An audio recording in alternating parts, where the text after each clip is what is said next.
আমাৰ ভাৰতীয় জনতা পাৰ্টি দক্ষিণ শালমাৰা মানিকচৰ জিলা তৰফৰ পৰা দেশবাসীক আজি হোলীৰ শুভেচ্ছা জ্ঞাপন কৰিছোঁ। 2025-26 বৰ্ষৰ বাবে এখন জনমুখী সৰ্বস্পৰ্শী বাজেট দাখিল কৰাৰ বাবে মাননীয় মুখ্যমন্ত্ৰী ডক্টৰ হিমন্ত বিশ্ব শৰ্মা ডাঙ্গৰিয়া আৰু বিত্তমন্ত্ৰী শ্ৰীযুতা অজন্ত নায়ক ডাঙ্গৰিয়ানি লৈ ভাৰতীয় জনতা পাৰ্টিৰ দক্ষিণ শালমাৰা জিলা তৰফৰ পৰা অশেষ ধন্যবাদ আৰু কৃতজ্ঞতা জ্ঞাপন কৰিছোঁ। যি কি নহওক আৰু এই বাজেটটো বহুত ডাঙৰ, আমি মেইন পইণ্টবিলাক কিছুমান আপোনালোকৰ আগত আমি দাঙি ধৰিছোঁ। তেনেকুৱা এই বাজেটত অৰুণোদয়ৰ কথা কৈছে আপুনি। অৰুণোদয় 3.0ৰ জৰিয়তে অৰুণোদয়ৰ হিতাধিকাৰীৰ সংখ্যা 37,02,000 লৈ বৃদ্ধি কৰা হ'ব। যেনেকুৱা আপোনাৰ PMGY ঘৰ, যিটো প্ৰধানমন্ত্ৰীৰ যিটো আৱাস যোজনা ঘৰ, এইটো আপোনাৰ মানে 19 মাৰ্চত 3,80,000 পৰিয়ালে লাভ কৰিব। 1 অক্টোবৰ 2025 পৰা বৃদ্ধি হ'ব আশা কৰ্মী, অংগনবাদী কৰ্মী আৰু PM পোষণৰ ৰান্ধনিৰ দৰমহা। আপোনালোকে জানে আশা কৰ্মীৰ বেতন কম, অংগনবাদীৰ বেতন কম। এইটো আমাৰ চৰকাৰে 1 অক্টোবৰৰ পৰা এইটো বেতন বঢ়াই দিব।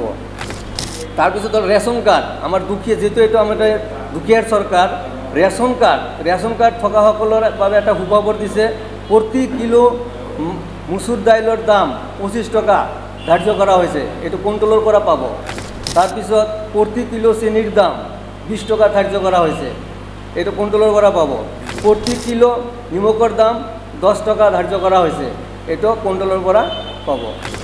আৰু অসমৰ স্থায়ী বাসিন্দা, ৰাজ্যিক আৰু কেন্দ্ৰীয় বিশ্ববিদ্যালয়ৰ গৱেষক শিক্ষাৰ্থীৰ বাবে লিংগ নিৰ্বিশেষে 25,000 টকা আৰু দিব্যাংগ গৱেষক শিক্ষাৰ্থীৰ বাবে 50,000 টকা এককালীন সাহায্য দিব। তাৰ পাছে হৈছে আপোনাৰ অসম প্ৰকাশন পৰিষদৰ অনুমোদন মৰ্মে জিলা সদৰত গ্ৰন্থমেলা অনুষ্ঠিত কৰিবলৈ 5 লাখ টকা আৰু সমজিলা সদৰৰ বাবে 2 লাখ টকালৈ বিত্তীয় সাহায্য আগবঢ়াব বুলি আমাৰ বাজেটত মানে উল্লেখিত কৰিছে। যেমন বিদ্যুৎ, এই বিদ্যুতৰ ক্ষেত্ৰত প্ৰতি মাহত 120 ইউনিট খৰচ কৰা বিদ্যুৎ গ্ৰাহকৰ প্ৰতি ইউনিটত 1 টকাকৈ মানে হেৰাজ পাব। নিযুত মইনা আঁচনি 4,03,000 ছাত্ৰীলৈ নিযুত মইনা আঁচনি সম্প্ৰসাৰণৰ পৰিকল্পনা অসম চৰকাৰৰ আমাৰ কৰিছে।